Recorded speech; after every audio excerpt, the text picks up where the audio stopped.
Hey everybody, it's Hussein Kabani, your favorite broker. So you own a home right now and you want to sell it and you want to buy another house. How are you going to do that? Well, I'm going to do my best in this video to kind of break it down for you, to help you out, to see how you can do this and do it safely so you don't get hurt while doing it.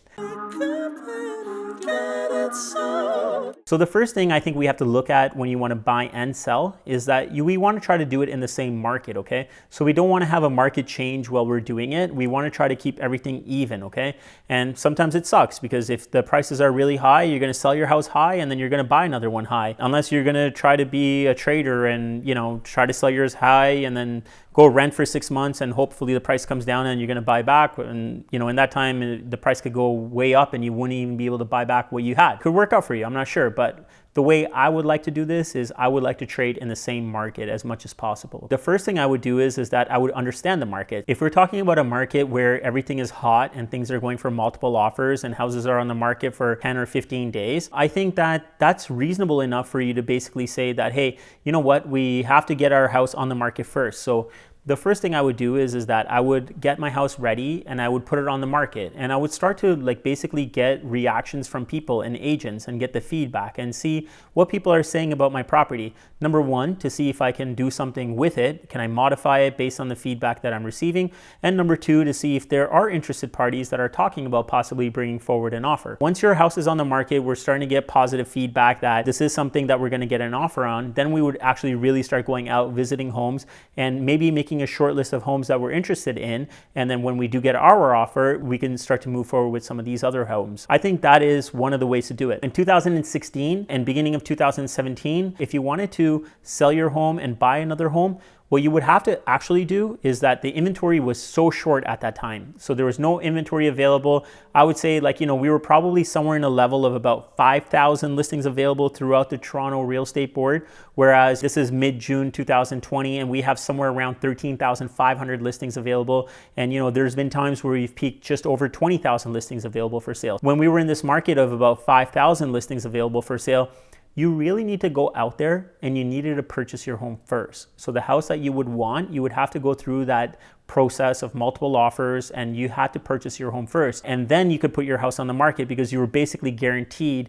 that it was going to happen. This could be a risk, okay guys? So there's a risk in here because if you're in that situation where you're going to go purchase a home first and then put your house on the market, the risk could be is that the market could actually change. So if the market changes negatively towards you, you could have possibly purchased a property that's a little bit more expensive right now, and you probably get maybe a little bit less than what you thought you were going to get for your property. There are risks involved with this. And that's why I always say is that I want to trade in the same market. So I want to try to make it as much as possible in an even market. And when we're trying to do something where we're trying to sell and buy at the same time, we keep them as close as possible and we're watching both ends of it all the time. So we're trying to figure out if one of the sides is going to shift, we want to be able to adapt to it and switch at the same time. I totally understand that there are situations where you can actually put your house up for sale. Even if the market isn't that hot, it's going to take 30 days to sell your home. And I know you can't put up your house until you go buy a house because you have something very specific. So there are clients I work with sometimes and maybe they want a pool, maybe they want a specifically finished basement, maybe they want a certain area. So they will not actually go out and sell their property up until they've secured another property. That's fine, but I think that you have to be also aware of is that, we actually have to purchase that property and then be able to turn around and get your property on the market very, very, very quickly.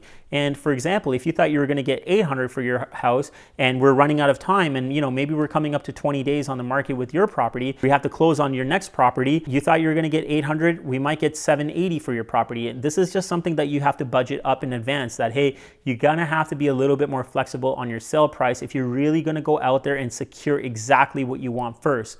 Nothing wrong with that. You just got to know that, hey, I might actually get a little bit less for my property. Might, I'm not saying you will, might end up getting a little bit less for my property if I go out and secure a property first. That does come with some catches sometimes, guys. So you could possibly go out, find the ideal home that you want. You have to close that house because the seller really wants someone to take possession of it in 60 days, which is not uncommon. In that time, you go and prepare your house, you put it on the market, and maybe it's 30 days that your house is sold in 30 days. And then the buyer of your home needs 60 days to close. So guess what, guys? You're going to have have like a 30-day gap between where you're going to own basically two homes.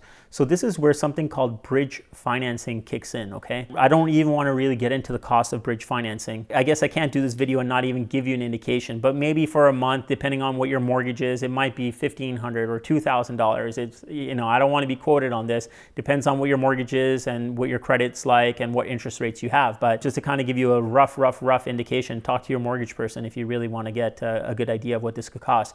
But it's not uncommon for you to bridge for 2 weeks or a month or something like that. You would basically end up having two houses. You would have to pay that interest payment on one of the houses, but it also allows you time to transition from one house to the other without being in a huge panic to do it as well. So there are options of working around it. It could seem like it is a little bit more expensive when you're going to try to secure a property that you really like versus selling your property first. So when you go to secure a property that you really like, you might be emotionally attached to it. You might pay a little bit more than what the comps are telling you it's worth. You might have to take a little bit less than what you thought you were going to get for your place, and you might have additional costs like bridge financing. So there's different ways of moving around it. Like I said, you always have the option of putting your house up first, but the negative side to that also could be is that you could be in a pinch to find something. You might not find exactly what you want, and you might run out of time, and you might feel like you're forced into something. So there is always a give and take, but we always want to try to monitor the market and see how things are going very closely while we have the houses up on the market and while you're doing the search. So you really got to use someone professional full-time at doing this, and they can really guide you in the right way. Actually, don't worry about the last thing I said, just call me. You own a property, you want to buy a house, you have any specific questions, leave me a comment, send me a text, give me a call. I'll be happy to help you guys out.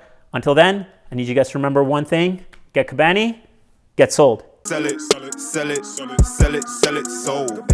Sell it, sell it, sell it, sell it, sold. Sell it, sell it, sell it, sell it, sold. Sell it, sell it, sell it, sell it, sold.